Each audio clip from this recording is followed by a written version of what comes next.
یہ ذکر پہلے آ چکا ہے کہ لوط علیہ السلام سیدنا ابراہیم علیہ السلام کے بھتیجے تھے۔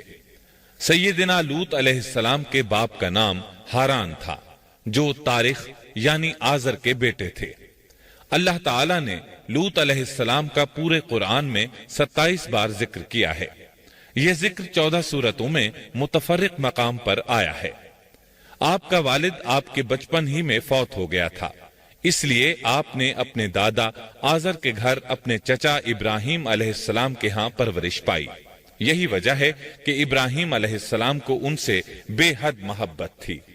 جس وقت پوری قوم سیدنا ابراہیم علیہ السلام کے خلاف اٹھ کھڑی ہوئی اور انہیں آگ میں ڈالا گیا، اس کٹھن وقت میں صرف لوط علیہ السلام ہی وہ شخصیت تھے جو آپ پر ایمان لا چکے تھے۔ پھر جب ابراہیم علیہ السلام نے ہجرت کی تو لوط علیہ السلام نے بھی ان کے ساتھ ہجرت کی۔ اللہ تعالیٰ فرماتے ہیں کہ میں اپنے رب کی طرف ہجرت کرنے والا ہوں، وہ بڑا ہی غالب اور حکیم ہے۔ اس سے پہلے ہم ذکر کر آئے ہیں کہ جب ابراہیم علیہ السلام مصر سے فلسطین واپس چلے گئے تو آپ نے اپنے بھتیجے لوط کو سدوم بستی کی طرف بھیج دیا۔ یہ بحر مردار کے پاس ایک بستی تھی، تجارتی مرکز اور مسافروں کے لیے آرام کی جگہ تھی۔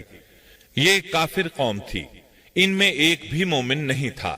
اللہ تعالیٰ فرماتے ہیں پس جتنے ایماندار وہاں تھے ہم نے انہیں نکال لیا، اور ہم نے وہاں مسلمانوں کا صرف ایک ہی گھر پایا۔ یہ سب لوگ کافر تھے، لوگوں میں سب سے زیادہ فاسق اور فاجر تھے۔ ان لوگوں نے ایسی برائیاں ایجاد کی کہ ان سے پہلے کائنات میں کسی نے نہ کی تھیں۔ چنانچہ اللہ فرماتے ہیں جب لوط نے اپنی قوم سے کہا تم ایسی فحاشی اور بے حیائی کا ارتکاب کرتے ہو جو جہانوں میں تم سے پہلے کسی شخص نے نہیں کی۔ پھر اللہ فرماتے ہیں کیا تم عورتوں کو چھوڑ کر مردوں سے حاجت پوری کرتے ہو، بلکہ تم حد سے بڑھنے والی قوم ہو۔ اس کام یعنی اغلام بازی اور جنسی بے راہ روی کو قوم لوط نے شروع کیا، لیکن بعض کہتے ہیں یہ تو فطری چیز ہے اور بعض کہتے ہیں یہ جنات سے شروع ہوئی۔ بہرحال یہ فسق و فجور اور گھناؤنا جرم اسی قوم سے شروع ہوا۔ فرشتوں کی زبانی اللہ تعالیٰ نے فرمایا فرشتوں نے کہا کہ ہم گناہگار قوم کی طرف بھیجے گئے ہیں۔ پھر کہنے لگے مگر خاندان لوط کہ ہم ان سب کو تو ضرور بچا لیں گے، سوائے اس کی بیوی کے کہ ہم نے اسے رکنے اور باقی رہ جانے والوں میں مقرر کر دیا ہے۔ اسی طرح لوط علیہ السلام نے ان سے کہا کیا تم جہان والوں میں سے مردوں کے ساتھ شہوت رانی کرتے ہو، اور تمہاری جن عورتوں کو اللہ نے تمہارا جوڑ بنایا ہے ان کو چھوڑ دیتے ہو، بلکہ تم ہو ہی حد سے گزر جانے والے۔ اللہ تعالیٰ نے قرآن میں کتنے ہی مقامات پر اس گناہ کی برائی اور قباحت بیان فرمائی ہے، اس لیے کہ یہ نہایت سنگین اور گھناؤنا جرم ہے۔ اللہ تعالیٰ فرماتے ہیں اور لوط کا ذکر کر جبکہ اس نے اپنی قوم سے کہا کہ کیا باوجود دیکھنے بھالنے کے پھر بھی تم بدکاری کرتے ہو؟ یہ کیا بات ہے کہ تم عورتوں کو چھوڑ کر مردوں کے پاس شہوت سے آتے ہو؟ حق یہ ہے کہ تم بڑی ہی نادانی کر رہے ہو۔ اللہ تعالیٰ نے اس قوم کی قبیح خصلتوں کا جتنا ذکر کیا ہے کسی اور قوم کا نہیں کیا۔ انہیں کافر، مجرم، جاہل اور حد سے بڑھنے والا کہا گیا، کہیں فضول خرچی کرنے والے اور فاسق کہا گیا۔ یہ تمام برائیاں ان میں موجود تھیں۔ اللہ تعالیٰ فرماتے ہیں اور لوط کو یاد کرو جب انہوں نے اپنی قوم سے کہا تم ایسی فحاشی کرتے ہو کہ تم سے پہلے کسی جہاں والے نے نہیں کی۔ کیا تم مردوں کے پاس بدفعلی کے لیے آتے ہو اور راستوں میں ڈاکے ڈالتے ہو اور مجالس میں نہایت برے کام کرتے ہو؟ یہ لوگ اس قدر خبیث تھے کہ بھری مجلس میں برے برے کام کرتے تھے۔ مثلا سب کی موجودگی میں زوردار آواز کے ساتھ ہوا خارج کرتے، پھر اپنی اس حرکت پر ہنستے۔ غرض یہ کہ برائی کی تمام تر صفات ان میں موجود تھیں۔ لوط علیہ السلام پھر بھی انہیں سمجھاتے رہے، لیکن وہ جھٹلاتے ہی رہے۔ اللہ تعالیٰ فرماتے ہیں قوم لوط نے پیغمبروں کو جھٹلایا، جبکہ ان کے بھائی لوط نے ان سے کہا کہ تم اللہ کا خوف نہیں رکھتے۔ میں بلا شبہ تمہاری طرف امانت والا پیغمبر ہوں، اللہ سے ڈرو اور میری اطاعت کرو، اور اس کام پر میں تم سے کوئی اجرت اور مزدوری نہیں چاہتا۔ میرا اجر تو صرف اور صرف